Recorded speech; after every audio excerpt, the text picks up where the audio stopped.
très heureux de voir que, avec les vacances, vous persistez. Vous voulez pas partir en vacances, peut-être? Non? Vous aimez Paris? Vous aimez... C'est vrai que ces derniers jours, ça faisait peut-être plaisir d'être à Paris ou pas, je sais pas. Ceux qui étaient dans le métro ce matin ou le... Non, vous avez réussi à aller travailler. Voilà, c'est bien. On a pendant plus de 2 mois maintenant, à peu près, hein, étudié, vu ensemble, échangé. Peut-être que vous n'étiez pas là, mais vous avez pu peut-être suivre sur Internet quand on pouvait le faire, on les mettait. On a fait toute cette série sur le livre des Romains. Et on arrive ce soir au dernier chapitre, au chapitre 16. N'hésitez pas, si vous avez raté, à peut-être retrouver sur Internet. Il doit rester normalement encore les liens audio. Ce soir, c'est encore enregistré pour ceux qui ne pourront pas être là. On arrive au dernier chapitre, au chapitre 16. Alors allez-y, on va pas tout lire, bien sûr, mais on va s'arrêter sur certains points clés.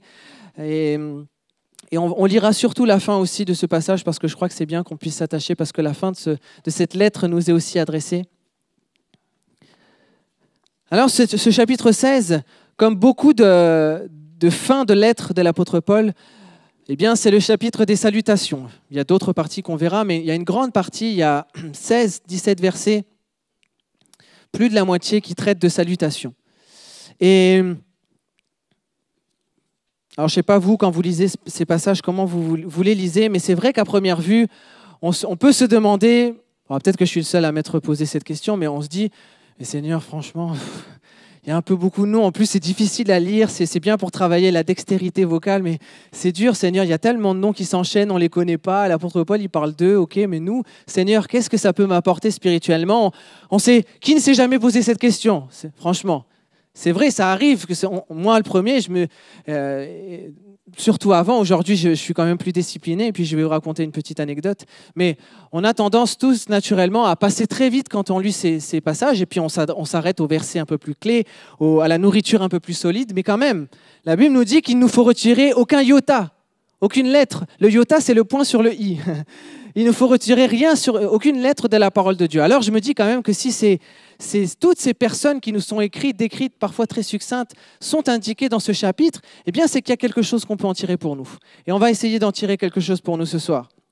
Et je vous disais, moi, j'ai fait l'expérience parce que quand j'étais plus jeune, j'avais tendance aussi à lire très, très rapidement ces versets et puis à passer à autre chose.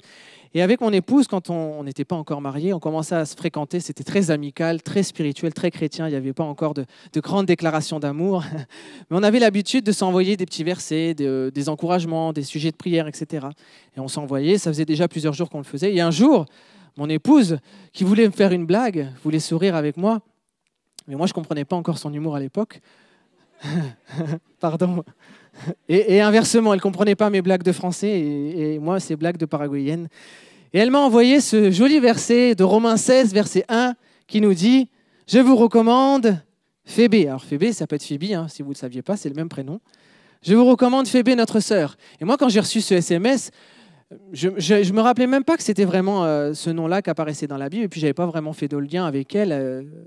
Et je me suis dit, mais qu'est-ce qu'elle fait là, m'envoyer un verset de la Bible comme ça? Elle a détourné un verset, elle a mis son nom et tout comme ça. Je me dis, elle exagère un petit peu, quoi. Et moi, à l'époque, j'étais très sincèrement très légaliste aussi. Et la parole de Dieu, il ne fallait pas rigoler avec, il ne fallait pas détourner les choses. Et puis, je me suis dit, je vais aller voir. Et puis, je suis allé voir Romains 16, 1 et j'ai vu, ah oui, c'est vrai qu'il y avait le prénom de mon amie à l'époque, Phoebe. Et je me suis dit, bon, je vais être sympa, je vais lui répondre. Je vais lui répondre et je vais trouver un verset où... Il y a bien sûr des versets dans la Bible qui parlent de Timothée, puisque Timothée est dans la Bible. Eh bien, vous savez quoi? Alors, certains pourraient dire que c'était un clin d'œil du ciel. Mais dans Romains 16, quelques versets plus loin, le verset 21, qu'est-ce qu'il nous dit? « Timothée, mon compagnon d'œuvre, vous salue. » Eh bien, je lui ai envoyé ce verset. C'était bien, hein, c'était sympa. Alors ça, cette anecdote, il n'y a pas beaucoup de pasteurs qui pourront vous la raconter, à moi qui s'appelle Timothée et Phoebe. Mais nous, on a vécu ça. Et pourquoi je vous raconte cette histoire? Parce que du coup, je me suis intéressé à ces prénoms. Ça m'a forcé à aller chercher dans la Bible et à aller voir cette Phoebe, et à aller voir ce Timothée. Enfin, Timothée, je connaissais un peu plus, puisqu'il y a un livre, et puis Paul en parle beaucoup plus. Mais tout simplement pour vous dire qu'il y a quand même un intérêt à aller voir. Alors allez voir si votre prénom, peut-être que vous n'avez jamais vu, peut-être que votre prénom dans la Bible, peut-être que le prénom, n'allez pas chercher le prénom de votre conjoint si vous n'êtes pas marié, à prophétiser des choses. Non, non, pas ce que je suis en train de dire ce soir. Hein, non, non, non, non. Mais en tout cas, intéressez-vous, prenez le temps de peut-être d'étudier. C'est vrai que ça demande, et c'est ce que j'ai fait en préparant ce message, ça demande peut-être d'étudier un petit peu, de regarder l'histoire, de regarder le contexte pour comprendre un petit peu pourquoi ces noms sont cités dans ce passage. Alors, je vais vous les citer un petit peu, je vais m'arrêter un petit peu sur certains, d'autres je vais un peu plus passer. Mais tout simplement pour arriver à une conclusion, vous allez comprendre pourquoi je vous parle de toutes ces personnes et finalement pourquoi l'apôtre Paul nous a parlé d'eux. Donc je cite les noms, je survole les 16 premiers versets.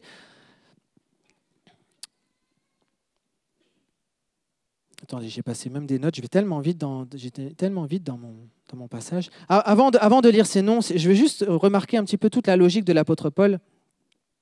Parce que moi, j'aime bien ça, parce que l'apôtre Paul, je ne sais pas si ça vous est déjà arrivé de dire merci, de devoir faire des remerciements. Mais souvent, quand on commence, on se dit, mince, je n'aurais pas dû commencer parce que je vais oublier quelqu'un. C'est vrai ? Et l'apôtre Paul, franchement, il s'en tire bien. Parce qu'il va citer environ 29 personnes au moins. Et puis, quand il n'est pas sûr de lui, il va citer un groupe de personnes. Mais l'apôtre Paul, vraiment, il prend très au sérieux cela. Et on peut vraiment dire que tout le monde s'y est retrouvé dans cette lettre, soit directement ou soit très indirectement. Et je trouve ça remarquable. Et ce qui est intéressant aussi, c'est que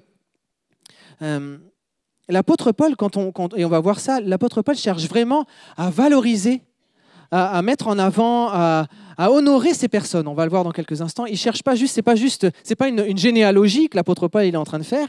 C'est vraiment une mise en avant. Il veut vraiment saluer, et c'est une salutation très respectueuse qu'il fait en nommant ces personnes. Et c'est vraiment très important de sens pour nous.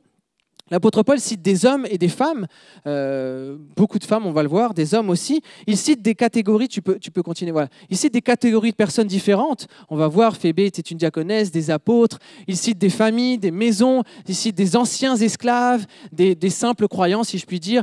Toutes les catégories de personnes dans l'Église sont citées. Tout le monde peut s'y retrouver dans cette citation, dans ces versets. Donc je l'ai dit, il y a au moins 29 personnes qui sont citées dans ces 16 premiers versets, avec des qualificatifs qu'on va voir. Et ma prière ce soir, c'est que vraiment, je crois que ça peut être le cas déjà au milieu de nous, mais qu'en tout cas, de tels qualificatifs, de tels titres d'honneur puissent se trouver au milieu de nous. Vous allez le voir dans quelques instants. Alors, il est question d'abord de Phébé, je l'ai dit. Phébé était une diaconesse. Diacre, ça veut dire tout simplement serviteur, servante. La Bible nous dit qu'elle a été recommandée par Paul pour qu'on prenne soin d'elle. Et quand vous regardez un petit peu l'histoire, alors c'est jamais sûr à 100%, mais beaucoup s'accordent pour dire que certainement c'était une femme qui avait l'habitude d'honorer, de servir particulièrement les serviteurs de Dieu, et notamment Paul.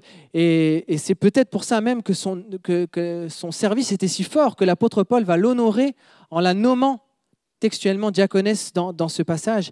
L'histoire nous montre aussi que peut-être c'est elle qui était chargée de prendre la lettre des Romains et de l'envoyer aux Romains. C'est pour ça qu'il dit vraiment prenez soin d'elle aussi, parce qu'elle a vraiment de l'importance dans le cœur de Paul. Donc ça c'est Phébé, diaconesse, prenez soin d'elle. Retenez ces phrases, ces mots. Ensuite c'est Priscille peut-être, ou autre, Priscille, pardon, et Aquilas. Eux, ils sont nommés comme des compagnons d'œuvre, des compagnons de service avec qui l'apôtre Paul a travaillé. Et la Bible nous dit qu'ils ont exposé même leur tête pour Paul. Ils ont servi, ils ont accompagné l'apôtre Paul au péril de leur vie. Et on peut comprendre que l'apôtre Paul désire aussi les honorer dans cette lettre. Il les cite clairement. Et si vous voulez voir un peu plus d'eux, il en est fait mention dans Actes 18. Mais là, ce sont des compagnons d'œuvre. Moi, j'aime beaucoup ce mot. Il y a quelques années, je sais que l'apôtre Franck Lefilâtre avait décortiqué les différents types de compagnons. On pourrait peut-être retrouver aussi ce message. Mais c'est tellement bien. Et moi, j'aspire et je le crois vraiment que nous puissions voir et compter par dizaines au milieu de nous des hommes et des femmes qu'on appellera des compagnons d'œuvre. Amen. Vous n'êtes pas convaincus? J'aimerais vraiment qu'on puisse un jour me dire, tu es vraiment mon compagnon d'œuvre, Timothée. Et j'aimerais vraiment pouvoir dire toi pour moi, et que chacun d'entre nous puisse dire et voir qu'autour de lui, il y a vraiment, et qu'il s'unisse, qu'il s'accorde avec quelqu'un qui soit vraiment son compagnon d'œuvre, de service, avec qui il va travailler, avec qui il va peut-être pleurer, avec qui il va peut-être prier, avec qui il va aussi remporter des victoires, avec qui il va vraiment pouvoir avancer. Ça, c'est aussi la puissance de l'Église. On va le voir tout à l'heure, c'est de pouvoir trouver des compagnons Alors en avez-vous autour de vous? Si vous n'en avez pas, eh bien, on va travailler pour ça et vous allez travailler aussi pour ça dans les temps qui vont venir. On continue. Après, il est fait mention de Éphaïnet. Le nom de cet homme veut dire digne de louange. Et là, pour le coup, c'est ce que fait l'apôtre Paul, puisqu'en le nommant dans ce livre, eh bien, on peut dire que c'est une certaine louange qu'il fait à cet homme. Il l'honore. Et puis, il va l'appeler mon bien-aimé. C'est fort, c'est touchant. Un apôtre Paul, quelqu'un de très distingué, quelqu'un en tout cas qui pouvait sembler comme ça, il va nommer cet homme qu'on ne connaît pas, mon bien-aimé. Quelqu'un qui était attaché, il y avait vraiment un sentiment. Et on pense que c'est certainement dû au fait, et c'est ce que nous dit aussi les Écritures, que c'était le ou l'un des premiers enfants spirituels que Paul avait vu naître en Asie. Alors peut-être le fait qu'il était tout jeune dans la foi, eh bien, a créé un attachement avec Paul, et Paul l'appelle mon bien-aimé. On aime ce mot, bien-aimé. Retenez ces petits mots là que je vous dis. Ensuite, il est fait mention d'une femme, Marie. Cette femme, Marie, elle était passionnée par l'Église, parce qu'il est dit qu'elle avait pris beaucoup de peine pour l'Église. Une autre version dit qu'elle s'était beaucoup dépensée pour l'Église, pour cette Église de Rome. Et Paul dit qu'elle était vraiment passionnée. Paul la recommande, la salue, parce qu'elle s'est vraiment dévouée. C'est bon comme ça d'avoir des chrétiens, des croyants, d'avoir des hommes et des femmes qui sont dévoués, passionnés, qui se donnent beaucoup, qui s'engagent, qui sacrifient parfois pour l'Église. C'est bon d'avoir ça. C'est bon que le corps de Christ soit composé de tels hommes, de telles femmes qui sont prêts à donner, à se sacrifier, à offrir pour l'Église. Ça, c'est bon pour le corps de Christ.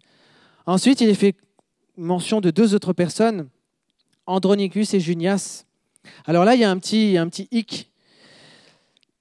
C'est qu'il y a tout simplement eu, en tout cas dans la version Louis II, un souci de traduction. Notre ami Louis II avait peut-être peur, je ne sais pas à l'époque. Mais dans la version, et dans d'autres versions, ce n'est pas comme ça, mais dans la version la plus courante de Louis II, vous avez un S à Junias. Nous présentons donc 2 apôtres, 2 hommes. Le souci, c'est que si vous allez dans le grec, Junias s'écrit Lounias et c'est un prénom féminin. Et dans d'autres traductions qui ont voulu respecter ce nom-là, on dit Junia. Donc peut-être dans votre Bible, si vous avez la Semeur, je crois que c'est comme ça, c'est Junia, il n'y a pas de S. Il s'agissait donc d'un couple d'hommes et femmes, apôtres. Bon, je ne m'étalerai pas trop sur le sujet, peut-être que je ne veux pas créer des polémiques ce soir, mais je crois et nous croyons que c'était un couple d'hommes et de femmes. On ne sait pas s'ils étaient mariés et femmes, la Bible ne nous dit pas s'ils étaient mariés, mais en tout cas, ils avaient ce titre explicitement, il est question d'apôtre au sens pluriel, pour cet homme et pour cette femme Junia. Et l'apôtre Paul les qualifie même de parents. Alors là encore, on ne sait pas si c'était un lien de sang, qu'il y avait un lien de sang avec ce couple, ou si c'était plutôt un lien honorifique, un titre honorifique, un parent, comme on pourra en avoir aussi. En tout cas, il dit que ce couple a connu des temps difficiles et que l'apôtre Paul parle de captivité. Ils ont vécu des temps, on ne sait pas si la captivité était jusqu'à aller dans une prison, mais en tout cas, ces apôtres-là, dans certainement l'exercice de leur ministère, et on savait que dans le temps de l'apôtre Paul, bien sûr, prêcher Jésus-Christ, ce n'était pas la facilité, ils ont vécu la captivité. On peut vivre aussi ça. On peut vivre aujourd'hui cette forme de captivité aussi. Et l'apôtre Paul veut honorer ceux qui n'ont pas eu peur, ceux qui n'ont pas craint d'être captifs pour les hommes. Je continue. Là, je vais un peu plus vite. Amplias, encore un homme qui est appelé bien-aimé dans le Seigneur. Urbain, compagnon d'œuvre, il est appelé. Stachys, bien-aimé encore une fois. Apelles, il est dit qu'il a été éprouvé par Christ. Et Paul souligne l'épreuve et donc l'attention qu'il attend des chrétiens. En citant le nom de cet homme, Paul s'attend à ce que les chrétiens prennent soin particulièrement parce qu'il a été éprouvé, parce que ça a été difficile pour lui. C'est important. L'apôtre Paul, vous imaginez, il est en train d'écrire une lettre à des centaines de personnes, des milliers de personnes. Et là, il s'arrête sur une personne qui a éprouvé des épreuves. Il y en avait d'autres, certainement.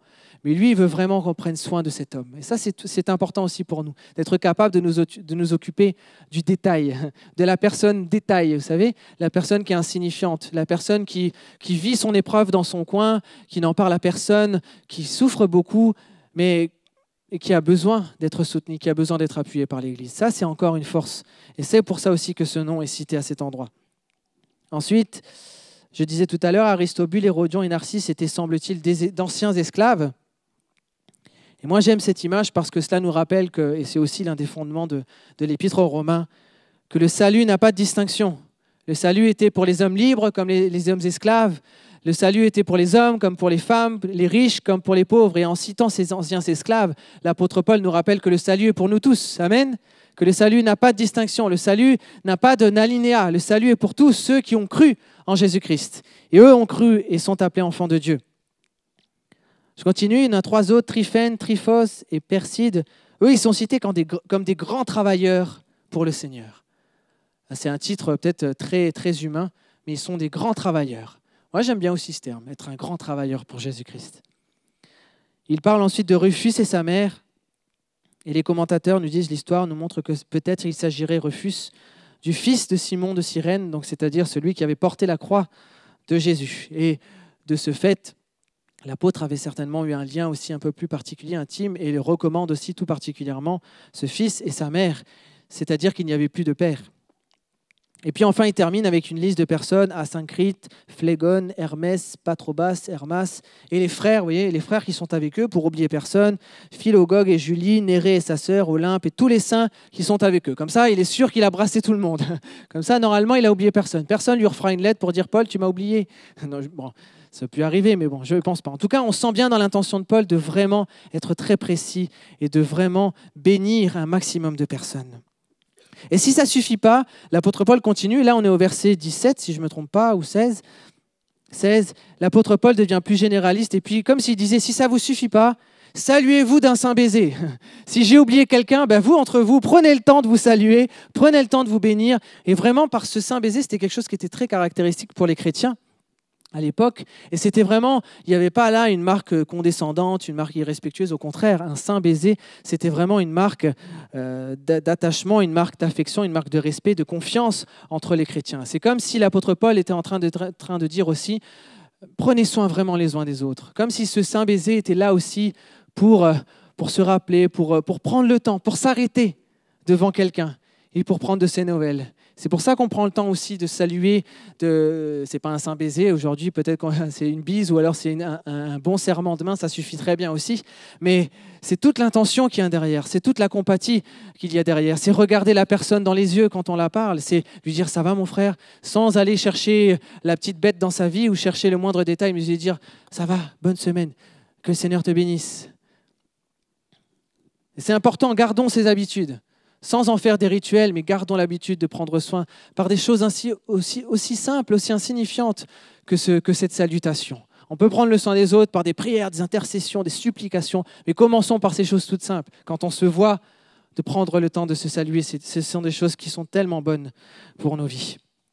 Je continue. Avant de continuer le reste du chapitre, j'aimerais juste m'arrêter un instant pour conclure un petit peu sur toute cette liste. Parce que finalement, je ne sais pas si vous commencez à comprendre un petit peu là où je veux en venir, mais l'apôtre Paul avait vraiment ce désir de prendre soin et d'honorer ces personnes parce qu'elles avaient vraiment été un bénéfice pour l'Église de Rome. Elles avaient vraiment été une bénédiction et l'apôtre Paul veut vraiment le souligner. Et quand je lisais ce texte, je me suis fait cette simple réflexion et je vous la soumets ce soir aussi pour que peut-être vous puissiez la faire pour vous-même. Et on va un petit peu l'expliquer après parce que vous allez peut-être me dire, vous n'allez peut-être pas être d'accord, mais si ce soir on devait citer mon nom dans une lettre, votre nom dans un écrit, si ce soir on citait votre nom aux informations, si ce soir votre nom apparaissait dans une ligne dans un journal, païen, du monde, d'accord, ou dans une revue chrétienne, ou j'en sais rien, n'importe quoi, dans un message, dans un post sur Facebook ou sur un tweet, sur Twitter, si votre nom apparaissait sur cet élément, comment apparaîtrait-il? Quels seraient les qualificatifs qui le précéderaient ou qui le suivraient? Je l'ai posé pour moi cette question très sincèrement et je nous la pose ce soir. Comment serions-nous qualifiés par ceux qui nous voient, ceux qui nous entendent, ceux qui nous connaissent ou ceux qui ne nous connaissent pas aussi d'ailleurs? Comment serions-nous qualifiés par ceux qui nous entourent? Peut-être qu'on serait qualifié, comme l'apôtre Paul a qualifié ces hommes, on serait qualifié de bien-aimé. Voilà, c'est mon ami, mon meilleur ami, mon confident. C'est mon compagnon d'œuvre, mon compagnon de combat, mon compagnon de service, mon compagnon de captivité, mon compagnon de prière. Est-ce qu'on serait cité comme ça? Peut-être, c'est génial d'être appelé comme ça. Est-ce qu'on serait qualifié de digne de confiance? Quelqu'un de sûr, de solide, de fort? Est-ce que ça serait ce qualificatif? Je souhaite vraiment pour nous tous. Je souhaite et je prie vraiment qu'on puisse, en tant que chrétien, être qualifié de cette bonne manière. Et peut-être que ça serait plus nuancé. Peut-être qu'on nous dirait, alors lui c'est un bosseur. Non mais c'est vrai, franchement, on lui met un projet dans l'église, vraiment il est efficace, il travaille bien, le projet il va réussir. Mais bon, quand on est en réunion d'équipe, ça fait mal. Hein. Il y en a qui sortent de la réunion, ils pleurent, il y en a qui ont mal au ventre au début de la réunion parce qu'ils ont peur d'échanger avec lui, parce que lui c'est le projet, hein. Les personnes c'est secondaire. Hein. Non, il y a personne comme ça, personne ne va lever la main bien sûr. Mais ça n'existe pas dans l'église ? Si, ça existe. Ça existe, on peut voir des personnes très compétentes, très fiables, des personnes même qui aiment le Seigneur, je ne remets pas en cause ça, mais qui aussi ont un caractère, des réactions qui sont très, très, très fous, au quart de tour, qui démarrent au quart de tour. Alors, il y a cette sœur, elle a une voix magnifique, mais quand elle descend de l'estrade, sa voix, c'est pour faire des commérages, c'est pour parler en mal des autres chanteurs, des autres personnes. C'est pas arrivé, hein, d'accord.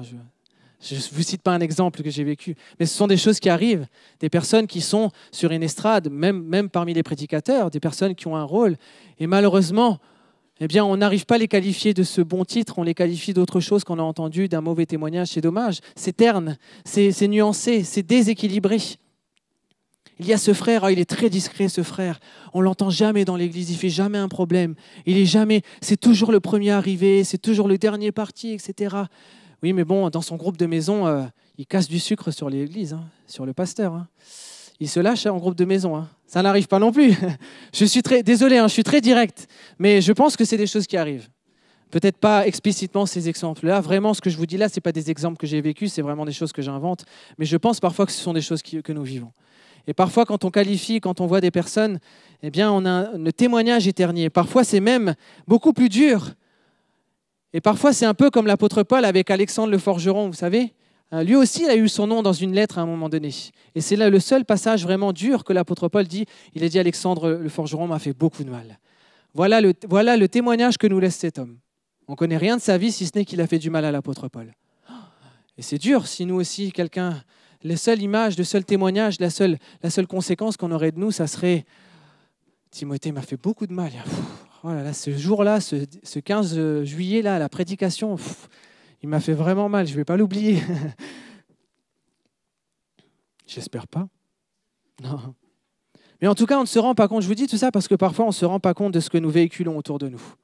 On ne se rend pas compte, parfois, même si on a toutes les bonnes intentions de nous, eh bien, notre témoignage parfois nous précède ou nous devance, et ce que nous avons peut-être parfois fait, même sans le faire exprès, eh bien, peut faire du mal. Et je crois vraiment ce soir, en étant vraiment très équilibré, il est bon ce soir devant Dieu de dire « Seigneur, que ton Saint-Esprit vienne m'éclairer ». Vraiment, même si c'est un détail, un point, un coin de ma vie, mais qui risquerait de faire du mal à mon prochain, qui risquerait d'abîmer un petit peu le corps de Christ, qui risquerait de faire du mal, qui risquerait de me décrédibiliser. Vous savez qu'il suffit d'un grain de sable pour que tout le rouage ne fonctionne plus. Il suffit d'un maillon qui casse pour que la chaîne entière ne puisse plus être utilisée. Et parfois dans nos vies, sans chercher la grosse bête, sans chercher le plus gros des péchés, sans chercher ce qui est le plus noir, mais tout simplement et très sincèrement devant Dieu dire « Seigneur, vraiment, je veux vraiment qu'on mon témoignage, je veux vraiment être cet homme, cette femme digne de la vocation à laquelle tu m'as appelé, digne du royaume de Dieu, digne des valeurs du royaume de Dieu. » Et je crois que c'est important de pouvoir nous poser cette question ce soir. Et peut-être quelqu'un me dira « Mais vous savez, pasteur, on ne peut pas plaire à tout le monde. Si je dois commencer à plaire à tout le monde, je ne vais pas m'en sortir. Moi, j'y peux rien si les gens ne m'aiment pas. J'y peux rien si les gens ont du mal avec mon caractère. Moi, l'important, c'est que je plaise à Dieu. » On dit ça des fois. Oui, c'est vrai.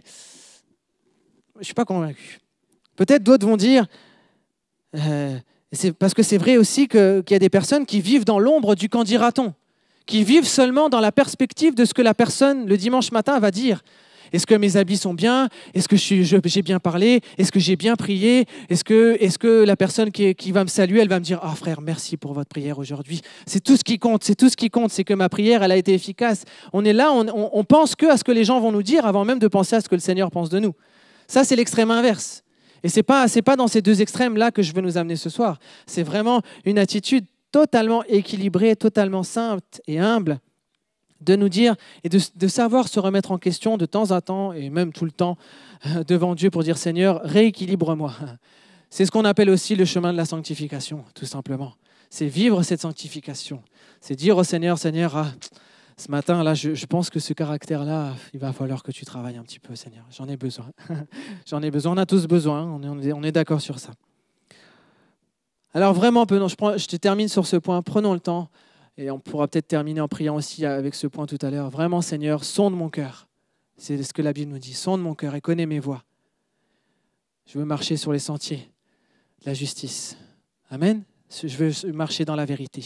Que le Seigneur nous sonde mon cœur. Je continue. On arrive au verset 17. Après avoir salué et recommandé toutes ces personnes, eh bien, c'est un peu comme si l'apôtre Paul nous disait, on va le lire dans quelques instants, le verset.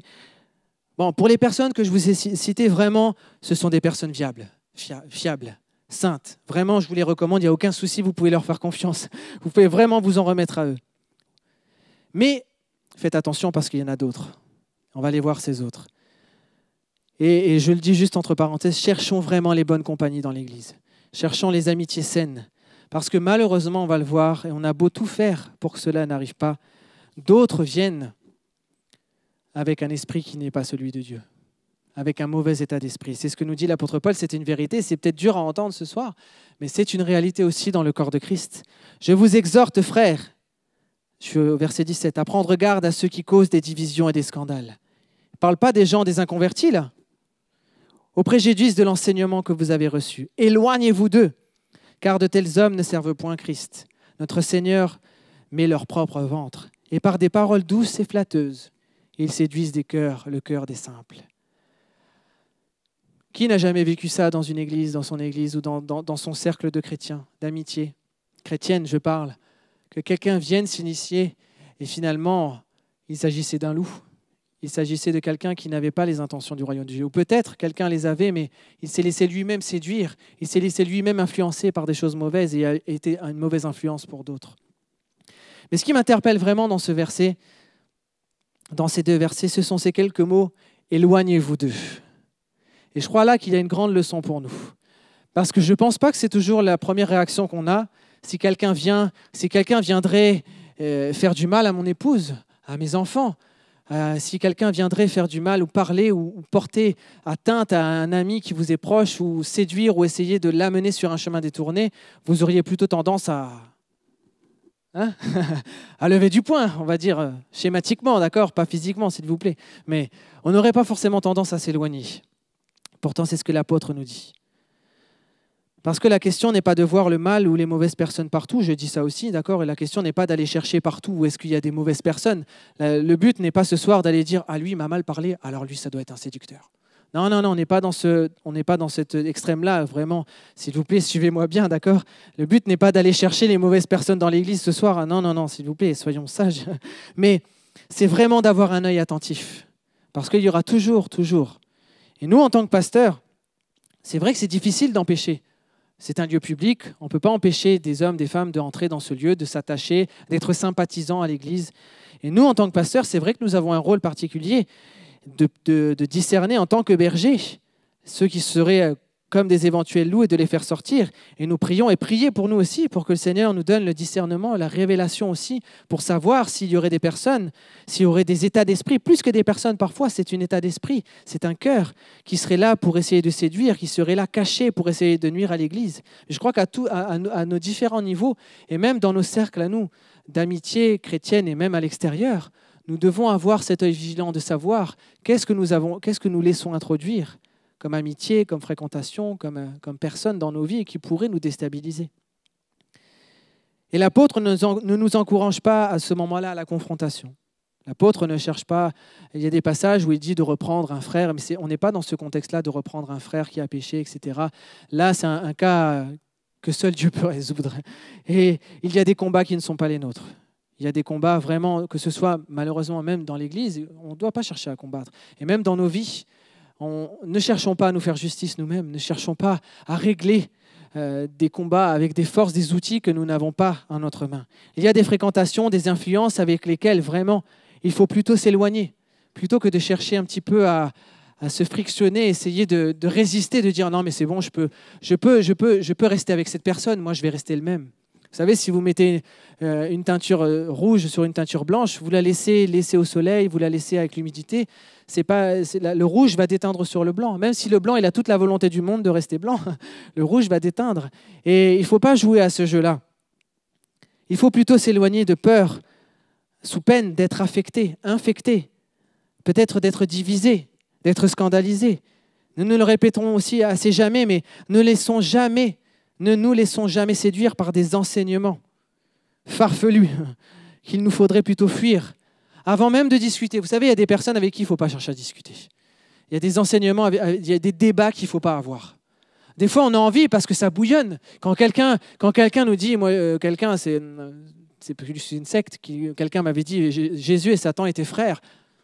C'est les Mormons qui disent ça. On peut dire, oui, mais voilà, le verset de la Bible nous dit, il n'y a rien, Satan était un ange, une créature, etc. Oui, j'ai essayé de le faire quand j'étais plus jeune, ils sont convaincus de ce qu'ils veulent. Mais moi, j'étais convaincu de la vérité.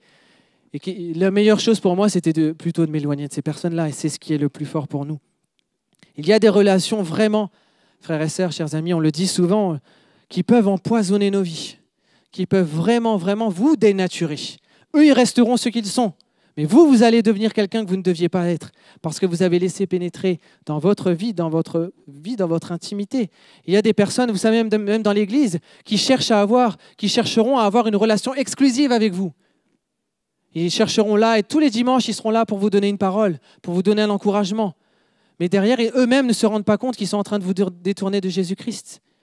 Il y a des personnes, nous on l'a vu, on l'a vécu, des personnes qui viennent juste parce qu'ils ont des intentions sexuelles, disons-le aussi très explicitement, qui cherchent juste, ils cherchent un homme, ils cherchent une femme, ils ne cherchent pas le royaume de Dieu et sa justice. Non, ils ne sont pas là pour ça. Ils cherchent leur ventre, c'est ce qu'on a lu. Ils cherchent à assouvir leur appétit. Éloignons-nous, soyons vigilants. Éloignons-nous de ces personnes. Éloignons-nous dans notre contexte professionnel, familial, c'est encore plus marquant, amical. Éloignons-nous de celles qui pourraient vraiment nous déstabiliser dans notre foi. C'est important. Et soyons aussi rassurés que celui qui touche au corps de Christ touche à Christ lui-même. C'est ce qui doit nous rassurer ce soir et c'est ce qui doit aussi nous amener à ne pas chercher la confrontation. Christ lui-même saura mieux que nous se charger de cela. À lui soit la vengeance, la justice. Ce n'est pas à nous. Ce n'est pas à nous de faire ça. Et Paul le rappelle d'ailleurs quelques versets plus tard, on va lire dans quelques instants. Alors jusqu'à présent, je continue, l'apôtre Paul a parlé aux autres. Maintenant, il s'adresse aux Romains directement. Vous voyez déjà jusque-là, le tableau qui s'est dessiné, il a dépeint le tableau de ces héroïques, presque de ces héros de la foi, là, ces 29 personnes extraordinaires, confiez-vous en eux. Et puis, le reste, attention aux séducteurs, attention à ceux qui vous veulent du mal. Vous voyez pourquoi aussi il a cité le nom de ces personnes dans cette lettre? Pour faire vraiment le paradoxe. Et là, maintenant, il s'adresse aux Romains. Il leur dit maintenant, et vous, on arrive au verset 19, je lis dans la version Semeur, « Votre obéissance est connue de tous, et cela me remplit de joie. » Ça, c'est une bonne nouvelle. « Mais je désire que vous sachiez discerner le bien et que vous soyez incorruptibles à l'égard du mal. » Et le verset dont je vous disais tout à l'heure, « Le Dieu qui donne la paix ne tardera pas à écraser Satan sous vos pieds. Que la grâce de notre Seigneur Jésus soit avec vous. » Quelle puissance dans ces versets. Vous savez, il n'y a presque rien à rajouter. Il faut juste le lire, et dire Seigneur. Et parfois, c'est dur pour un prédicateur parce que nous, la maladie d'un prédicateur, c'est de chercher à mettre des mots alors que tout est écrit. Et là, le Seigneur vraiment, vraiment nous parle très explicitement. Et j'aime ce verset parce que l'apôtre Paul félicite d'abord le témoignage public, le bon témoignage de cette Église qui était obéissante. Bravo pour votre obéissance, ça me remplit de joie. Bravo, c'est une marque de bon témoignage. Si des inconvertis, si des personnes qui ne craignent pas Dieu entrent dans ce lieu, ils vont voir qu'il y a une différence. Ça, c'est génial. Et ça, c'est ce qui démarque, c'est ce qui marque le corps de Christ. Sa différence, et particulièrement dans l'obéissance à Dieu, ça c'est certain. Et c'est comme s'il dit, tenez bon dans votre obéissance. Sachez discerner ce qui est bien de ce qui est mal. Résistez, continuez, avancez. Ne vous inquiétez pas. Parce que le Seigneur ne tardera pas. Et celui qui finira par lâcher, ce n'est pas vous. Celui qui finira par tomber, ce n'est pas vous. Celui qui finira par faire marche arrière, ce n'est pas vous. c'est l'ennemi, c'est Satan. Parce que, vous savez, Dieu aussi a écrit son avenir. Dieu a aussi écrit cette lettre pour le diable, pour lui dire, mais toi, ton avenir, il est déjà écrit. Ton avenir à toi, ce n'est pas de tomber. Ton avenir à toi, ce n'est pas d'être complètement perturbé par tout ce qui se passe autour de toi, d'être complètement chamboulé. Ton avenir à toi, ce n'est pas de tomber, de retomber, de retomber encore dans le péché. Ton avenir à toi, c'est d'être un homme, une femme qui avance, qui court vers son but, vers la perfection, vers le royaume, vers Dieu. Amen. Par contre, la finalité du diable, ça, c'est une réalité qui doit certainement lui faire très peur. Parce que Dieu finira toujours par venir à notre aide. Et combien ces versets sont appropriés pour nous aujourd'hui, pour la génération dans laquelle nous vivons aussi, je le crois. Et que notre aspiration soit la même que cette Église, et que tous d'abord puissent reconnaître notre différence dans l'obéissance envers Dieu. Et je le répète, alors que nous cherchons à obéir, à discerner, à nous attacher à ce qui est bon, même si parfois on serait tenté d'être fatigué. C'est vrai, parfois la marche avec le Seigneur, c'est dur, c'est pénible, c'est fatigant, on soupire. Parfois, d'obéir à Dieu, ça nous coûte, c'est vrai. Parfois, d'obéir à Dieu, c'est tellement plus simple de désobéir. C'est dans la nature de l'homme. Et c'est un vrai effort de chercher la justice, de chercher ce qui est bon. Mais heureusement, le prince de paix nous assure sa paix, sa présence et affirme, je répète une dernière fois, qu'il se chargera personnellement de la destinée de notre adversaire. Et je termine avec les derniers versets. Je voulais vraiment les lire parce qu'ils puissent nous suivre encore dans les prochaines semaines et vous suivre. Je lis le verset 25 dans la version du Semeur. « Béni soit Dieu, il a le pouvoir de vous rendre fort. » Tu peux le prendre pour toi. « Il a le pouvoir de me rendre fort dans la foi, conformément à la bonne nouvelle que je prêche. » C'est Paul qui parle. « Et le message de Jésus-Christ, et dévoile le plan de Dieu, tenu secret pendant les siècles passés, et qui s'accomplit de façon manifeste de nos jours. Comme l'a ordonné le Dieu éternel, il est porté par les écrits des prophètes à la connaissance de tous les peuples, pour qu'ils soient amenés à lui obéir en croyant. » Dans ce verset-là, il y a vraiment un résumé de tout l'épître aux Romains. Rappelez-vous le contexte, les Romains la lettre s'adressait à un peuple cosmopolite. Les Romains étaient faits de plusieurs nations. Il y avait des Juifs et des non-Juifs. L'apôtre Paul a dû remettre en ordre la doctrine, les éléments principaux de la base de la foi et de bien expliquer. Vous vous rappelez, on a parlé, même il y avait des questions de circoncision, de non-circoncision, on voulait réintroduire la loi, etc. Et l'apôtre Paul vraiment remet les choses au centre et veut vraiment remettre au centre cet élément essentiel qu'il appelle le plan de Dieu tenu secret. Et vous savez, le plan tenu secret, eh bien oui, nous savons tous, c'est le salut pour tous les hommes. Ça, c'était le plan de Dieu. Les Juifs avaient cru que le salut, c'était pas d'abord pour les Juifs seulement, mais c'était seulement pour les Juifs. Et ils attendent encore aujourd'hui le salut. C'est tragique. Alors que le salut est venu. Pour le Juif, premièrement, la Bible nous dit, mais pour tous ceux qui ont cru, pour les non-Juifs. Et nous sommes une représentation magnifique de ce plan caché qui a été révélé, qui a été dévoilé aussi en partie par l'apôtre Paul dans ce passage. Et nous sommes aujourd'hui les fruits de ce salut. Et ça, c'est un des piliers de ce passage, de cet épître. Et ce message va plus loin, et je terminerai avec ce point, parce que le but de ce plan de salut, eh bien, c'est de maintenir et de créer d'abord et de maintenir une unité entre les croyants. Et si Jésus-Christ, si la parole de Dieu n'était pas au centre de cette unité, on ne pourrait pas vivre cette unité. Vous l'avez entendu, c'est revenu très souvent ce thème dans les autres prédications. On peut pas, c'est difficile de vivre une unité humaine. On a des cultures différentes, des éducations différentes, des habitudes différentes, parfois des langages différents. C'est difficile, très sincèrement, d'être unis. Si on devait avoir une entreprise ensemble et faire des choses très humaines, très facilement, on pourrait avoir des discordances parce que c'est compliqué. Mais il y a quelque chose qui nous unit, il y a quelque chose qui est au centre de tout, qui nous unit, qui nous lie les uns aux autres. C'est le plan de salut, c'est ce plan qui était tenu caché, c'est Jésus-Christ pour tous les hommes, femmes, juifs, non-juifs et pour nous tous. Amen. Et c'est ça ce qui nous unit. Et c'est ça ce qui fait qu'aujourd'hui nous sommes un corps lié. Et vous savez, le diable sait qu'il y a un point très important là. Parce que si le diable arrive à diviser, à désunir, à désharmonier une église, il a tout gagné. Vous savez que vous avez peut-être vécu même des divisions dans une église, je ne sais pas, mais c'est quasiment impossible pour une église de se reconstruire. On recrée une église avec une bride de personnes, d'autres vont ailleurs, etc. Ça fait des drames dans les vies, les gens sont complètement perdus, etc. Si le diable arrive à diviser le corps de Christ, il divise Christ presque. C'est un peu l'image qu'il pourrait nous donner. Le corps n'est plus ensemble. Et l'apôtre Paul écrit aussi cette lettre pour vraiment encourager, même si vous êtes différents, même si humainement vous auriez toutes les raisons de vous désunir, d'être en confrontation, parce que vous avez le même Sauveur, le même Seigneur, parce que vous avez le même évangile, la vérité, parce que vous avez le même avenir, parce que vous avez la même espérance. Maintenez, gardez cette unité qui vous compose, qui vous caractérise, qui nous caractérise, nous, enfants de Dieu. Et je crois que nous devons travailler constamment à maintenir cette unité entre nous, à garder cette unité entre nous. Amen. Ça, c'est une force que l'adversaire aura beaucoup de mal à détruire. Et ce dernier verset, c'est comme si l'apôtre Paul remet les clés de la lettre à Dieu. Il lui dit « À ce Dieu qui seul possède la sagesse, soit la gloire au siècle des siècles par Jésus-Christ. » Amen. Amen.